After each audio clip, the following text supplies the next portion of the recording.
अब जब हमने सीपीयू के रजिस्टर फाइल को देख लिया है और उन कॉलिंग कन्वेंशंस को समझ लिया है जो ये तय करते हैं कि डेटा रजिस्टर्स के जरिए कैसे फ्लो होता है, तो अब थ्योरी से प्रैक्टिस पर जाने का समय आ गया है।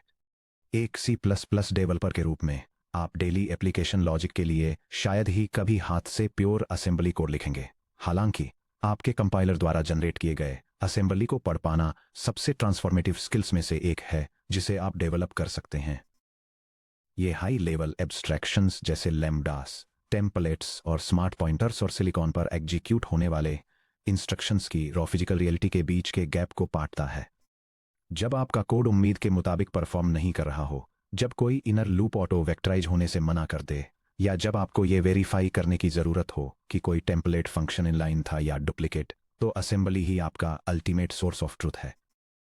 कंपाइलर अपने डिसीजंस को जनरेट किए गए मशीन इंस्ट्रक्शंस से नहीं छिपा सकता। इस सेक्शन में हम सीखेंगे कि रीडेबल x8664 असेंबली कैसे एमिट करें, इसे इंस्पेक्ट करने के लिए यूज होने वाले टूल्स को मास्टर कैसे करें, असेंबलर आउटपुट में सिग्नल को नॉइजर से कैसे अलग करें, और उन two primary assembly syntax dialects को कैसे समझें जो आपको देखने को मिलेंगे। सेक्शन ब्रेक असेंबली एमिट करना लोकल कमांड लाइन वर्कफ्लो। जब आप जीसीसी या क्लैंग जैसे कंपाइलर को एक स्टैंडर्ड C++ फाइल पास करते हैं, तो टूल चेन आमतौर पर under the hood distinct stages से गुजरता है। प्री प्रोसेसिंग असेंबली में compilation, machine code object files .o में असेंबली, और फाइनल बाइनरी एग्जीक्यूटेबल में लिंक करना। असेंबली को इंस्पेक्ट करने के लिए हम कंपाइलर को सेकंड स्टेज के ठीक बाद रुकने के लिए कहते हैं। यह डायग्राम कंपाइलेशन प्रोसेस को इलस्ट्रेट करता है, जहां एक C++ सोर्स फाइल को जीसीसी या क्लैंग जैसे कंपाइलर का यूज करके इस फ्लैग के साथ असेंबली फाइल में कन्वर्ट किया जाता है। असेंबली जनरेशन के लिए एसेंशियल कंपाइलर फ्लैग्स अपने टर्मिनल से क्लीन और ह्यूमन रीडेबल असेंबली जनरेट करने के लिए निम्नलिखित फ्लैग्स के साथ जीसीसी या क्लैंग को रन करें। यह कमांड लेवल 2 ऑप्टिमाइजेशन के साथ एक C++ सोर्स फाइल को इंटेल सिंटैक्स असेंबली लैंग्वेज में कंपाइल करता है, जबकि आउटपुट को सिंपलीफाई करने के लिए कॉल फ्रेम इंफॉर्मेशन टेबल्स को डिसेबल कर देता है। चलिए देखते हैं कि हर फ्लैग क्या कर रहा है। -s ये कंपाइलर को assembly source file .s generate करने के बाद रुकने और ऑब्जेक्ट फाइल जनरेशन और लिंकिंग को स्किप करने का निर्देश देता है। -o2 यह स्टैंडर्ड प्रोडक्शन ऑप्टिमाइजेशन अप्लाई करता है। बिना ऑप्टिमाइजेशन यानी -o0 के जनरेट हुई असेंबली को पढ़ना काफ़ी मुश्किल हो सकता है, क्योंकि अनऑप्टिमाइज्ड कोड लगभग हर ऑपरेशन के बाद रजिस्टर्स को वापस मेमोरी स्टैक स्लॉट्स में बार बार स्पिल करता है। ऑप्टिमाइजेशंस इस नॉइजर को साफ कर देते हैं, जिससे आपको दिखता है कि कोड असल में प्रोडक्शन में कैसे रन होगा। -masm इक्वल टू इंटेल ये जीसीसी या क्लैंग को डिफ़ॉल्ट AT&T सिंटैक्स के बजाय इंटेल सिंटैक्स का यूज करके असेंबली एमिट करने के लिए फोर्स करता है। हम थोड़ी देर में देखेंगे कि यह क्यों इंपॉर्टेंट है। -f no asynchronous unwind tables ये dwarf exception handling directives .cfi star की बाढ़ को रोकता है, जो compiler C++ runtime stack unwinding को सपोर्ट करने के लिए एमिट करते हैं। इन डायरेक्टिव्स को डिसेबल करने से मेटाडेटा बॉयलरप्लेट हट जाता है और सिर्फ एग्जीक्यूटेबल मशीन इंस्ट्रक्शंस ही बचते हैं। सेक्शन ब्रेक CMake में असेंबली एमिशन को इंटीग्रेट करना। चैप्टर 11.5 में वापस हमने CMake का यूज करके प्रोफेशनल बिल्ड पाइपलाइंस सेटअप की थी। सिर्फ असेंबली आउटपुट को देखने के लिए आपको अपने CMake वर्कफ्लो को छोड़ने की ज़रूरत नहीं है। अगर आप CMake के साथ मेकफाइल जनरेटर का यूज कर रहे हैं, तो आप अपने ऑब्जेक्ट फाइल टारगेट में .s जोड़कर किसी भी सिंगल कंपाइलेशन यूनिट के लिए असेंबली एमिट कर सकते हैं। यह बिल्ड ऑटोमेशन कमांड प्रोजेक्ट की बिल्ड डायरेक्टरी के अंदर एक स्पेसिफिक सोर्स फाइल का असेंबली रिप्रेजेंटेशन जनरेट करता है। इसके अलावा अगर आप बैकएंड परफॉर्मेंस ऑडिटिंग के लिए हमेशा इंटेल सिंटैक्स असेंबली एमिट करने के लिए अपने CMakeLists.txt में एक डेडिकेटेड कस्टम टारगेट चाहते हैं, तो आप इसे इस तरह डिफाइन कर सकते हैं। यह बिल्ड कॉन्फ़िगरेशन एक कस्टम टारगेट डिफाइन करता है जो इंटेल सिंटैक्स का यूज करके मेन C++ सोर्स फाइल को ऑप्टिमाइज्ड असेंबली कोड में कंपाइल करता है और अनवाइंड टेबल्स को हटा देता है, ताकि सिक्योरिटी और परफॉर्मेंस ऑडिट्स के लिए आउटपुट को पढ़ना आसान हो जाए। CMake -build target generate _asm run करने से आपको अपने डेवलपमेंट लूप के पार्ट के रूप में अपनी असेंबली को इंस्पेक्ट करने का एक रिपीटेबल और ऑटोमेटेड तरीका मिलता है। Section break the great syntax battle Intel versus AT&T dialects. जब आप x8664 असेंबली को इंस्पेक्ट करते हैं, तो आपका सामना दो प्राइमरी विजुअल फॉर्मेट्स से होगा, इंटेल सिंटैक्स और AT&T सिंटैक्स। दोनों डायलेक्ट्स बिल्कुल सेम अंडरलाइंग मशीन इंस्ट्रक्शंस को रिप्रेजेंट करते हैं, लेकिन वे अपने ऑपरेंड्स को अपोजिट आर्डर में रखते हैं और अलग नोटेशन कन्वेंशंस का यूज करते हैं। ये illustration two major assembly language syntax के बीच के स्ट्रक्चरल डिफरेंसेस को कंपेयर करता है, ये दिखाते हुए कि वे अपने सोर्स और डेस्टिनेशन ऑपरेंड्स के ऑर्डर को कैसे रिवर्स करते हैं। क्योंकि माइक्रोसॉफ्ट विजुअल स्टूडियो और मॉडर्न डिसअसेंबलर्स जैसे कि IDEA प्रो और गीड्रा और इंटेल ऑप्टिमाइजेशन मैनुअल्स और compiler explorer defaults Intel syntax का यूज करते हैं, इसलिए इस पूरी ई बुक में इंटेल सिंटैक्स को ही अपने प्राइमरी रेफरेंस फॉर्मेट की तरह यूज कर रहे हैं। हालांकि क्योंकि कई Linux systems defaults AT&T syntax पर टिके रहते हैं, इसलिए आपको दोनों को रीड करने के कैपेबल होना चाहिए। की सिंटैक्स डिफरेंसेस। यह टेबल इंटेल सिंटैक्स, जो कि हमारा फॉर्मेट है, को AT&T सिंटैक्स के साथ कंपेयर करती है, जो GCC और लिनक्स के लिए डिफॉल्ट है, कई की फीचर्स के बेसिस पर। फर्स्ट, ऑपरेंड ऑर्डर के लिए इंटेल डेस्टिनेशन के बाद सोर्स का यूज करता है, जबकि AT&T सोर्स के बाद डेस्टिनेशन का यूज करता है। सेकंड, इंटेल सिंटैक्स में रजिस्टर प्रीफिक्सेस का यूज नहीं किया जाता है, इसलिए RAX, RSI और RAT जैसे रजिस्टर्स को डायरेक्टली लिखा जाता है। हालांकि AT&T सिंटैक्स रजिस्टर्स के पहले एक % सिंबल लगाता है, जिससे वे %RAX, %RSI और %RAT बन जाते हैं। थर्ड, इंटेल सिंटैक्स में इमीडिएट वैल्यूज को रॉ नंबर्स की तरह लिखा जाता है, जैसे 42 या 0xFF, जबकि AT&T सिंटैक्स में एक $साइन प्रीफिक्स की जरूरत होती है, जिससे वे $42 और $0xF बन जाते हैं।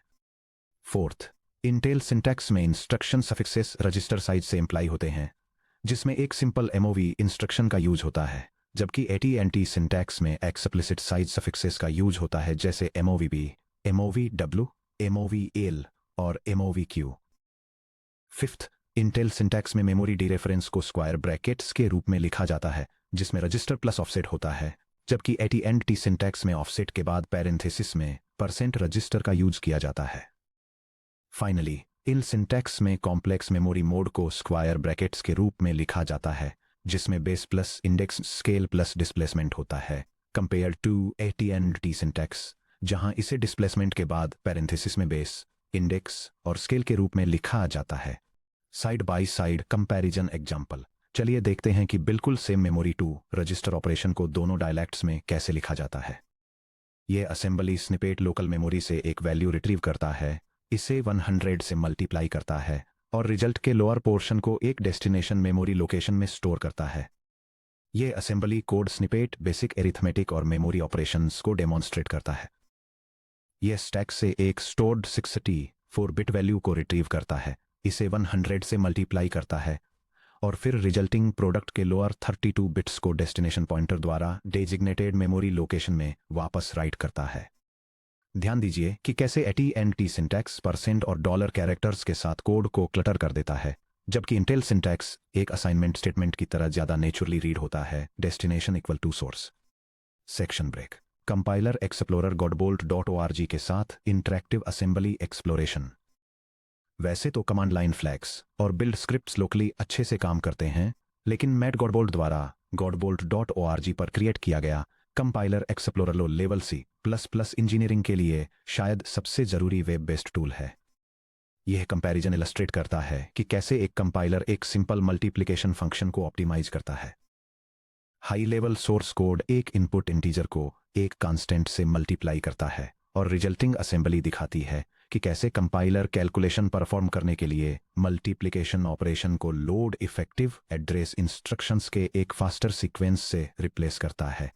कंपाइलर एक्सप्लोरर C++ लाइंस को उनके करस्पोंडिंग असेंबली इंस्ट्रक्शंस से मैप करके इस बात पर इमीडिएट विजुअल फीडबैक देता है कि कंपाइलर स्विचेस कोड जनरेशन को कैसे इंपैक्ट करते हैं।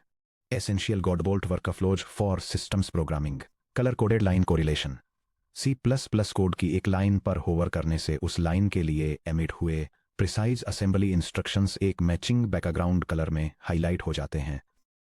इससे कॉम्प्लेक्स एक्सप्रेशंस को इंडिविजुअल इंस्ट्रक्शंस तक तुरंत ट्रेस करना आसान हो जाता है। Multi compiler side by side comparison. आप कंपेयर करने के लिए साइड बाय साइड कई कंपाइलर पेन्स ओपन कर सकते हैं कि कैसे GCC 13, Clang 17 और MASVC बिल्कुल सेम C++ लॉजिक को इवैल्यूएट करते हैं। या कैसे डिफरेंट ऑप्टिमाइजेशन लेवल्स जैसे -O0 versus -O3 execution flow को रीशेप करते हैं। Template instantiation expansion chapter 9.1 connection. Chapter 9.1 में हमने डिस्कस किया था कि कैसे C++ टेम्पलेट्स हर टाइप पैरामीटर के लिए स्पेशलाइज्ड कोड जनरेट करते हैं। कंपाइलर एक्सप्लोरर में एक टेम्पलेट फंक्शन में डिफरेंट टाइप स्पेशलाइजेशंस पास करने से विजुअली डेमोन्स्ट्रेट होता है compiler myStruct less than int greater than versus myStruct less than double greater than के लिए कैसे डिस्टिंक्ट असेंबली इंप्लीमेंटेशंस क्रिएट करता है। गॉडबोल्ट में रिकमेंडेड कंपाइलर सेटिंग्स। जब आप गॉडबोल्ट पर अपना C++ पैनल कॉन्फ़िगर कर रहे हों तो इन आर्गुमेंट्स को कंपाइलर फ्लैग्स बार में ऐड करें। यह compiler configuration moderate optimization levels को इनेबल करता है और स्पेसिफाई करता है कि resulting assembly language output Intel syntax style में फॉर्मेट होना चाहिए। मेक श्योर करें कि आप output filtering drop down menu यानी शील्ड आइकॉन को ओपन करें और इन टॉगल्स को चेक करें। फिल्टर डायरेक्टिव्स जो नॉन एग्जीक्यूटेबल असेंबलर लेबल्स को रिमूव करता है। फिल्टर कमेंट डायरेक्टिव्स जो नॉइजर कमेंट्स को हटाता है। और डिमेंगल आइडेंटिफायर्स जो रॉ C++ ABI सिंबल्स जैसे _Z3 फू आई वी को फू जैसे रीडेबल नेम्स में कन्वर्ट करता है। Section break filtering noisy directives versus executable instructions. जब आप -s द्वारा जनरेट की गई एक रॉ असेंबली फाइल ओपन करते हैं तो आप नोटिस करेंगे कि इसमें सिर्फ mov, add और rate जैसे मशीन इंस्ट्रक्शंस की तुलना में कहीं ज्यादा लाइंस होती हैं। फाइल का एक बड़ा हिस्सा असेंबलर डायरेक्टिव्स से बना होता है जो कि डॉट से शुरू होने वाले स्यूडो इंस्ट्रक्शंस होते हैं जो असेंबलर as और लिंकर LD को इंस्ट्रक्ट करते हैं कि मेमोरी को कैसे ऑर्गेनाइज करना है, सिंबल्स को कैसे एक्सपोर्ट करना है और डिबगिंग सिंबल्स को कैसे हैंडल करना है। चलिए एग्जीक्यूटेबल मशीन कोड से मेटाडेटा को आइसोलेट करने के लिए एक रियल कंपाइल्ड असेंबली फाइल को डाइसेक्ट करते हैं। यह असेंबली कोड स्निपेट एक कंपाइल्ड फंक्शन को डिफाइन करता है जो एक सिंपल मैथमेटिकल ऑपरेशन परफॉर्म करता है। यह 2 इंटीजर इनपुट्स लेता है, उनके सम को कैलकुलेट करता है, उस रिजल्ट को फर्स्ट इनपुट से मल्टीप्लाई करता है और फाइनल प्रोडक्ट रिटर्न करता है। Memory section directives compilers directives का यूज करके डेटा और कोड को स्पेशलाइज्ड मेमोरी सेगमेंट्स में अलग करते हैं। डॉट टेक्स्ट असेंबलर को बताता है कि इसके बाद की लाइंस में एग्जीक्यूटेबल मशीन इंस्ट्रक्शंस हैं। ये मेमोरी रीजन रनटाइम पर ऑपरेटिंग सिस्टम द्वारा रीड ओनली और एग्जीक्यूटेबल RX के रूप में मार्क किया जाता है। डॉट डेटा इसमें इनिशियलाइज्ड ग्लोबल और स्टैटिक वेरिएबल्स होते हैं जिनकी डिफॉल्ट वैल्यूज नॉन जीरो होती हैं, जैसे कि इंट ग्लोबल काउंट इक्वल्स 100। यह रीजन रीडेबल और राइटेबल RW होता है। डॉट BSS यह अनइनिशियलाइज्ड या जीरो इनिशियलाइज्ड ग्लोबल और स्टैटिक वेरिएबल्स को होल्ड करता है, जैसे कि int buffer 1024।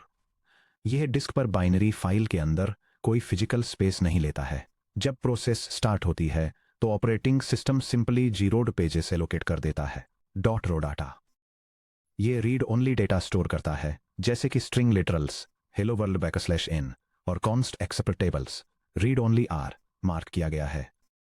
Frame directives .cfi star अगर आप -f no asynchronous unwinding tables pass करना भूल जाते हैं तो आपकी assembly .cfi start proc .cfi def cfi offset 16 और .cfi offset 6 -16 जैसी लाइनों से भर जाएगी। ये कॉल फ्रेम इंफॉर्मेशन डायरेक्टिव्स के लिए स्टैंड करते हैं। वे C++ runtime exception handling mechanism catch या थ्रो और डिबगर्स GDB द्वारा स्टेम्स को अनवाइंड करते समय कॉल स्टैक के माध्यम से सेफली पीछे जाने के लिए यूज की जाने वाली एक स्ट्रक्चरल टेबल बनाते हैं। हालांकि रनटाइम सेफ्टी के लिए यह क्रिटिकल हैं, लेकिन परफॉर्मेंस असेंबली को ऑडिट करते समय इन्हें सेफली इग्नोर किया जा सकता है। Section break hands on walk through एक रियल C++ स्निपेट को डिकंस्ट्रक्ट करना। आइए एक कॉन्क्रीट C++ एग्जाम्पल के जरिए स्टेप बाय स्टेप समझें कि कैसे high level language constructs optimised Intel syntax assembly में ट्रांसफॉर्म होते हैं। द C++ सोर्स कोड ये C++ कोड नंबर्स की एक लिस्ट को उन पर इटरेट करके और हर वैल्यू को एक सेट थ्रेशोल्ड से कंपेयर करके प्रोसेस करता है। किसी भी ऐसे नंबर के लिए जो इस थ्रेशोल्ड को एक्सीड करता है, प्रोग्राम रनिंग टोटल को इसे डबल करके और इसमें करंट नंबर ऐड करके अपडेट करता है। आइए इसे GCC के जरिए -O2 -S -MASM equals Intel -f no asynchronous unwind tables के साथ रन करें और रिजल्टिंग असेंबली को लाइन बाय लाइन एनालाइज करें। Section break. The generated assembly file. यह असेंबली रूटीन 634 बिट इंटीजर्स के एक एरे में इटरेट करता है ताकि एक थ्रेशोल्ड कंपैरिजन के बेसिस पर रनिंग सम कैलकुलेट किया जा सके। यह चेक करने से स्टार्ट होता है कि क्या एरे एम्प्टी है, और अगर ऐसा है तो यह इमीडिएटली 0 रिटर्न कर देता है।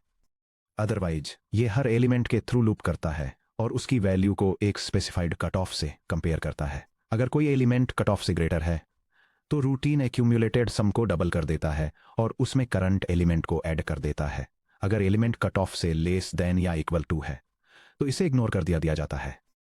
एक बार जब सारे एलिमेंट्स प्रोसेस हो जाते हैं तो फाइनल एक्यूमुलेटेड वैल्यू रिटर्न हो जाती है। Section break. वॉक थ्रू से की आर्किटेक्चरल लेसन्स। इस आउटपुट को एनालाइज करने पर कंपाइलर द्वारा किए गए कई ब्रिलियंट चॉइसेज का पता चलता है। 1. इनलाइनिंग इन एक्शन। ध्यान दीजिए कि असेंबली में कहीं भी कॉल मल्टीप्लाई एक्यूमुलेट इंस्ट्रक्शन नहीं है। कंपाइलर ने पहचान लिया कि मल्टीप्लाई एक्यूमुलेट छोटा था और इसे इनलाइन मार्क कर दिया। इसने फंक्शन कॉल ओवरहेड को पूरी तरह से हटा दिया और एक सिंगल हाई एफिशिएंसी ए लिए a load effective address instruction का यूज करके मैथमेटिकल एक्सप्रेशन को सीधे लूप के अंदर एम्बेड कर दिया। Efficient register based indexing. देखिए कि एरे एलिमेंट रिट्रीवल को कैसे कंपाइल किया गया था। यह असेंबली इंस्ट्रक्शन एक इंडेक्स और बेस पॉइंटर का यूज करके कैलकुलेट किए गए स्पेसिफिक मेमोरी एड्रेस से एक 64 बिट वैल्यू रिट्रीव करता है, फिर उसे एक प्रोसेसर रजिस्टर में स्टोर करता है। कंपाइलर ने सीधे एक सिंगल इंस्ट्रक्शन के अंदर x86-64 hardware base plus index times scale addressing mode का यूज किया। RDI डेटा का बेस मेमोरी एड्रेस रखता है। RCX current loop index I को रखता है। टाइम्स 8 इंडेक्स को लॉन्ग के साइज यानी 8 बाइट्स पर इंटीजर से स्केल करता है। CPU data plus I times 8 को कैलकुलेट करता है और एक सिंगल एग्जीक्यूशन स्टेप में मेमोरी से 64 बिट वैल्यू को रजिस्टर R8 में फेच करता है। XOR के जरिए रजिस्टर्स को क्लियर करना। ध्यान दीजिए कि टोटल इक्वल टू 0 को कैसे कंपाइल किया गया था। यह असेंबली इंस्ट्रक्शन एक प्रोसेसर रजिस्टर पर खुद के साथ ही एक एक्सक्लूसिव और ऑपरेशन परफॉर्म करके उसे क्लियर करता है, जो इफेक्टिवली इसकी वैल्यू को 0 पर सेट कर देता है। कंपाइलर ने मूव RAX 0 का यूज क्यों नहीं किया? x86 असेंबली में मूव RAX 0 के लिए 7 बाइट इंस्ट्रक्शन एनकोडिंग की जरूरत होती है, जिसमें 0 का 32 बिट या 64 बिट इमीडिएट ऑपरेंड शामिल होता है। XOR EAX सिर्फ 2 बाइट्स में एनकोड हो जाता है, जिससे CPU के L1 इंस्ट्रक्शन कैशे में स्पेस बचता है। इसके अलावा modern CPU decoders XOR REG को एक स्पेशल रजिस्टर जीरोंग इडियम के रूप में पहचानते हैं, जो एग्जीक्यूशन पाइपलाइन में जल्दी ही रजिस्टर डिपेंडेंसी चेन्स को तोड़ देता है। चैप्टर 17.2 के 32 बिट 0 एक्सटेंशन रूल को याद करें। 32 बिट सब रजिस्टर EAX पर लिखने से RX के अपर 32 बिट्स ऑटोमेटिकली 0 हो जाते हैं, जिससे RAX 0 की वैल्यू के साथ क्लीन हो जाता है। Section break. आर्किटेक्चर पाइपलाइन को कनेक्ट करना। अब जब हम C++ सोर्स कोड को एमिटेड असेंबली इंस्ट्रक्शंस में पार्स कर सकते हैं, तो हम देख सकते हैं कि मॉडर्न कोड कैसे एग्जीक्यूट होता है, उसका कंप्लीट लाइफ साइकिल क्या है। यह डायग्राम एक प्रोग्राम के कंपाइलेशन और एग्जीक्यूशन पाइपलाइन को इलस्ट्रेट करता है। यह प्रोसेस सोर्स कोड से शुरू होता है, जिसे असेंबली लैंग्वेज जनरेट करने के लिए ऑप्टिमाइजेशन फ्लैग्स का यूज करके कंपाइल किया जाता है। इसके बाद एक असेंबलर और लिंकर असेंबली कोड को बाइनरी मशीन कोड में ट्रांसलेट करते हैं। फाइनली इस बाइनरी मशीन कोड को सीधे CPU हार्डवेयर इंजन द्वारा एग्जीक्यूट किया जाता है। High level abstraction C++। आप type safe expressions, class abstractions और स्ट्रक्चरल लूप्स लिखते हैं। कंपाइलर ट्रांसलेशन GCC या क्लैंग। कंपाइलर कंट्रोल फ्लो को एनालाइज करता है, ऑप्टिमाइजेशन पासेज अप्लाई करता है, वेरिएबल्स को hardware GPRS, RDI, RSI, RAX में रजिस्टर करता है और आपके लॉजिक को लीनियर असेंबली इंस्ट्रक्शंस में फ्लैटन करता है। Machine encoding. Assembler textual mnemonics जैसे मूव RAX, RDI को raw hexadecimal machine op code bytes में ट्रांसलेट करता है। For example 4889 F8। Silicon execution. Physical CPU memory से इन बाइट पैटर्न्स को फेच करता है और उन्हें अपने इंटरनल हार्डवेयर पाइपलाइंस में ड्राइव करता है। इससे हम अपने अगले फंडामेंटल सवाल पर आते हैं कि जब CPU सिलिकॉन मशीन इंस्ट्रक्शंस के एक स्ट्रीम से एनकाउंटर करता है तो उसके अंदर असल में क्या होता है। प्रोसेसर कैसे एक इंस्ट्रक्शन बाइट लेता है, ये पता लाता है कि कौन सा अरिथमेटिक होना है, रजिस्टर्स से डेटा रिट्रीव करता है और रिजल्ट वापस स्टोर करता है, वह भी 1 नैनोसेकंड के एक फ्रैक्शन में। सेक्शन ब्रेक, समरी और नेक्स्ट स्टेप्स। इस सेक्शन में हमने high level C++ source code को लो लेवल एग्जीक्यूशन पाथ्स के साथ ब्रिज किया। हमने compiler flags -s-am-asm equal to Intel -o2 -fno asynchronous unwind tables का यूज करके लोकली और सीमेक इंटीग्रेशन के जरिए असेंबली एमिट करने में महारत हासिल की। हमने इंटेल सिंटैक्स को अपने प्राइमरी विजुअल फॉर्मेट के रूप में एस्टेब्लिश किया और इसके डेस्टिनेशन सोर्स लेआउट को AT&T सिंटैक्स के साथ कॉन्ट्रास्ट किया।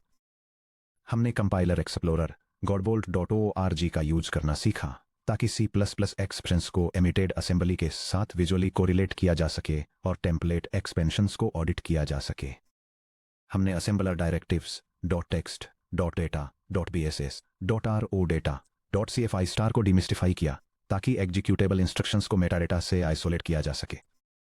हमने एक कंप्लीट C++ लूप एग्जाम्पल को समझा जिसमें inline expansion, scaled index memory addressing और रजिस्टर डिपेंडेंसी ब्रेकिंग XOREAX को ऑब्जर्व किया। अब जब हम अपने C++ कोड द्वारा एमिट किए गए रॉ इंस्ट्रक्शंस को पढ़ सकते हैं तो हम उस फिजिकल माइक्रो आर्किटेक्चर को एक्सप्लोर करने के लिए रेडी हैं जो इन इंस्ट्रक्शंस में जान डालता है। Section 17.4 instruction cycles fetch decode execute write back में हम प्रोसेसर कोर के अंदर जाएंगे और उस मल्टी स्टेज हार्डवेयर इंजन को एक्सप्लोर करेंगे जो मशीन इंस्ट्रक्शंस को clock cycle by clock cycle process करता है।